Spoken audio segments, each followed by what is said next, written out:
Oración del corazón, miércoles de la 24ª semana del tiempo ordinario. Ven Espíritu Santo, ven a sanar mi manera de reaccionar, para que frente a las agresiones reaccione con amor, para que frente a las burlas reaccione con comprensión, para que frente a las preocupaciones reaccione con la súplica, para que frente a los imprevistos reaccione con creatividad, para que frente a los fracasos reaccione con la esperanza, para que frente a los errores reaccione con constancia, para que frente a las desilusiones reaccione con confianza, para que frente a los problemas reaccione con paz, para que frente a los desafíos reaccione con coraje, para que frente a tu amor reaccione con alegría.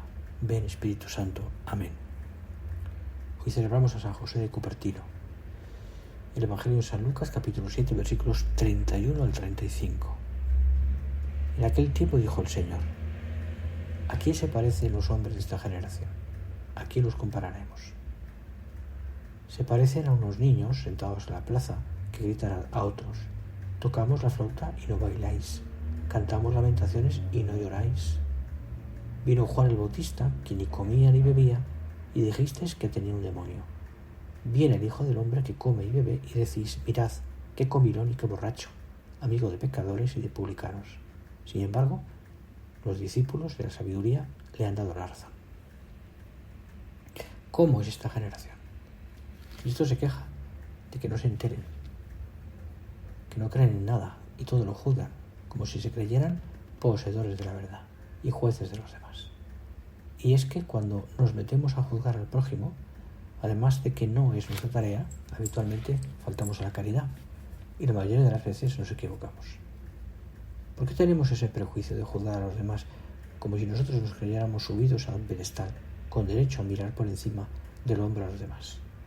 ¿Por qué no tenemos un corazón grande para entender y aceptar el modo de ser y los errores de los demás? Meditemos sobre esto.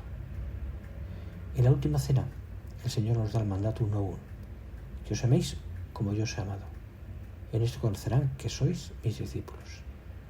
Será la característica, la contraseña de los cristianos. Luego, pocos años detrás, mirad cómo se quiere.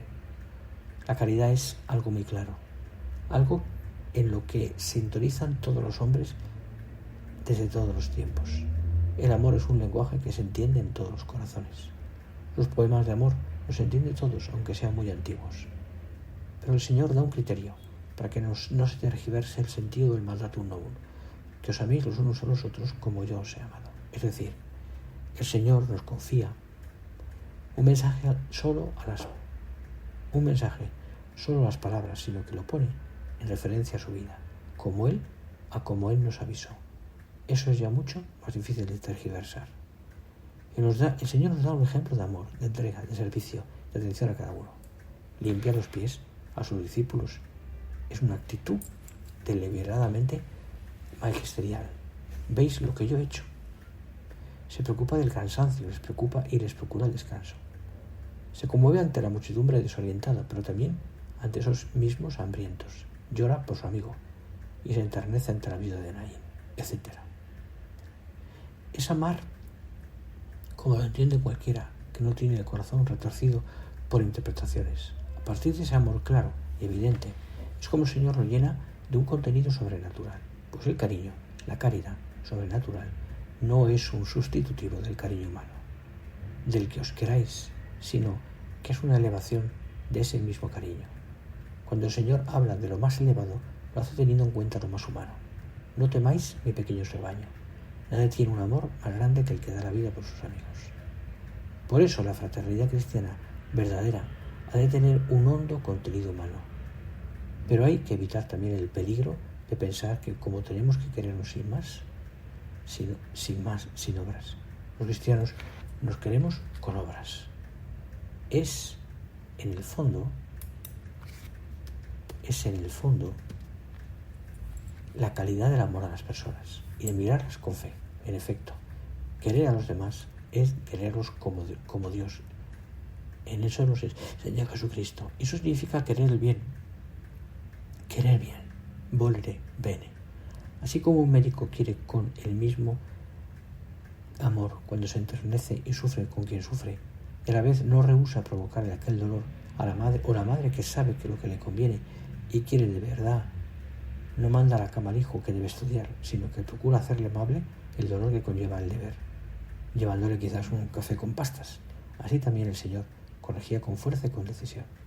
Experimentar la ayuda del cariño supone también dejarse querer, pedir ayuda con confianza. No nos debe importar que se muestre nuestra necesidad de consuelo. Podríamos enumerar las siguientes muestras de cariño y fraternidad. Se me ocurren las siguientes. Saber perdonar las pequeñas miserias. Un corazón que sabe querer no guarda agravios, no tiene lista de agravios que estrechan el corazón y lo secan encerrándolo en sí mismo. Siempre que sintamos un agravio o un desaire de alguien, saber disculpar, pensando que simplemente sea algo imaginario, fruto solo de mi sensibilidad orgullosa, y que desde luego, aunque haya sido una debilidad de otra persona, no tiene ninguna importancia, salvo la que le da el orgullo herido, pero no podemos ser susceptibles. También estos otros aspectos. Saber comprender las deficiencias, los despistes, sin hacer interiormente juicios duros sobre las personas, sin que salga nunca de nuestra boca un comentario agrio o negativo. Más bien, ayudar cuando alguien no llega o mete la pata. Todos tendemos a ser muy comprensivos con nosotros mismos y muy duros con quien no se quiere muy de veras. Y además, nos parece que somos comprensivos con los demás y que son los demás los que no son comprensivos conmigo. Cuando este pensamiento se nos insinúa, hay que reaccionar enseguida y darnos más para que el Señor nos dé una humildad llena de alegría. Evitar lo que pueda resultar hiriente o molesto. Todos nos sentimos con derecho a que nuestras bromas se interpreten bien. A veces nos dolemos si algo que hemos dicho o hecho resulta molesto o herido a otra persona y lo achacamos quizás a la susceptibilidad ajena. Tenemos que ser delicados, no solo querer, sino vivir también las virtudes menores hermanas de la caridad, la afabilidad, la gratitud, la delicadeza, etc. Si por debilidad, por un arranque de soberbia o de amor propio, hemos tirado a herir, pedir perdón enseguida, sin abrumar, para saber pedir perdón, pero saber pedir perdón. Alegrarse de las virtudes y talentos ajenos. Cada uno tiene unas cualidades y no se sabe por qué esas nos parecen a nosotros las más importantes y valiosas, mientras que las virtudes ajenas pueden parecernos menores o incluso podrían parecernos defectos. No hay virtud que no pueda tacharse de defecto. Y lo mismo, los modos de ser tenaz, terco, intelectual, abstracto, práctica, superficial, ordenada, puntillosa. Contemplar las cualidades exige vencer el amor propio que busca la propia excelencia y reacciona instintivamente contra las cualidades ajenas, advirtiéndolas como una amenaza para el brillo del propio yo. Dejarse ayudar. A veces pensamos que la fraternidad está solo, sobre todo en ayudar a los demás, en comprenderles cuando caen, en consolarles cuando lloran.